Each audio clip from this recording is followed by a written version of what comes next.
সরকারের 9টা মাস চলে গিয়েছে, একটা তো চার্জশিট দিতে দেখি না। খালি মুখে মুখেই তারা বিচার করে, মুখে মুখেই সংস্কার করে। যারা বর্তমান উপদেষ্টা পরিষদে আছে তারা দেশের জন্য কি করেছে আমি সবিনয়ে তাদেরকে প্রশ্ন রাখতে চাই। টেলিভিশন খুলি, নেতাদের বক্তৃতা শুনি, উপদেষ্টাদের বক্তব্য শুনি, নির্বাচনের কোনো কথাবার্তা নেই। দুনিয়ার কথা বলে, নির্বাচন সম্বন্ধে কোনো কথা বলে না। 2011 বলে নির্বাচন তো বিএনপি ক্ষমতায় আসবে, এটি কি আমাদের অপরাধ? জনগণ যদি বিএনপি কে ভোট দেয় আমাদের দোষটা কি? এখানে গিয়ে যদি আওয়ামী লীগ যা যা করেছে সেটা যদি আমরা করি, আমাদের পরিণতি আওয়ামী লীগের মতো হবে। উপদেষ্টা পরিষদ এবং প্রধান উপদেষ্টাকে অনুরোধ করবো অতি অল্প সময়ের মধ্যে নির্বাচনী রোডম্যাপ ঘোষণা করে এই অচল অবস্থার অবসান আপনারা ঘটাবেন। ইনশাআল্লাহ বাংলাদেশের জনগণ নিজেরাই এই দেশকে উন্নত করে নেবে।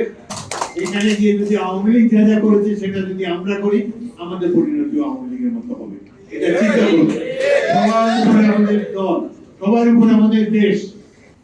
যারা বর্তমান উপদেষ্টা পরিষদে আছে তারা দেশের জন্য কি করেছে আমি সবিনয়ে তাদেরকে প্রশ্ন রাখতে চাই। বাংলাদেশের সাধারণ মানুষের জন্য কি করেছে তারা? কিন্তু রাজনৈতিক দল সমূহকে যাদেরকে নানা ধরনের অপবাদ দেওয়া হয়েছে, এরা অতীতের সকল সংগ্রামে জনগণের পাশে থেকে শরীর শক্তির বিরুদ্ধে লড়াই করেছে।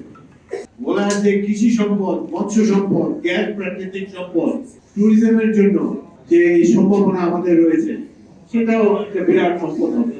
দেশে যখন অর্থনৈতিক ভাবে একটু উন্নত হয়, রাস্তাঘাট একটু ভালো হয়, বাইরের পৃথিবীর লোকেরা বিনোদনের জন্য আমাদের এখানে আসবে। সিঙ্গাপুরের সাথে তুলনা করেছেন, সিঙ্গাপুর আমরা মোবাইলে চিকিৎসার জন্য যাই, কিন্তু সিঙ্গাপুরের চেয়ে অনেক সুন্দর হয়ে গড়ে ওঠার সম্ভাবনা ভোলার রয়েছে। ইনশাআল্লাহ আপনারা দোয়া করেন, আমরা সবাইকে মিলে ভোলাকে সিঙ্গাপুরের চেয়ে উন্নত একটি 17 বছরের এই অচলায়তন ভাঙার পর আবার আমরা নতুন ভাবে স্বাধীনতার সুবাস অনুভব করতে পারছি। কিন্তু যে মুহূর্তে আমাদের প্রয়োজন একটা গণতান্ত্রিক সরকার, সেই মুহূর্তে ক্রমেই গণতন্ত্রকে আস্তে আস্তে যেন দূরে ঠেলে দেওয়া হয়েছে। বর্তমান সরকার তাদেরকে আমরা সবাই সাপোর্ট করেছি, প্রত্যেকটি রাজনৈতিক দল আওয়ামী লীগ ছাড়া সবাই তাদেরকে আমরা সমর্থন দিয়েছি। কিন্তু তাদের কাছ থেকে তো আমরা গণতন্ত্র চাই। যে 17 বছর জনগণ ভোট দিতে পারে নাই, আমরা সেই ভোটের অধিকার প্রতিষ্ঠার জন্য কত মানুষ জীবন দিল। কিন্তু টেলিভিশন খুলি, নেতাদের বক্তৃতা শুনি, উপদেষ্টাদের বক্তব্য শুনি, নির্বাচনের কোনো কথাবার্তা নেই। দুনিয়ার কথা বলে, নির্বাচন সম্বন্ধে কোনো কথা বলে না। 2011 বলে নির্বাচন তো বিএনপি ক্ষমতায় আসবে, এটি কি আমাদের অপরাধ? জনগণ যদি বিএনপি কে ভোট দেয় আমাদের দোষটা কি? কিন্তু বিএনপি ক্ষমতায় আসবে এই কারণে নির্বাচন দেওয়া যাবে না। সরকারের উপদেষ্টারা যখন এই ধরনের কথা বলেন তখন দুঃখ বোধে আক্রান্ত হই।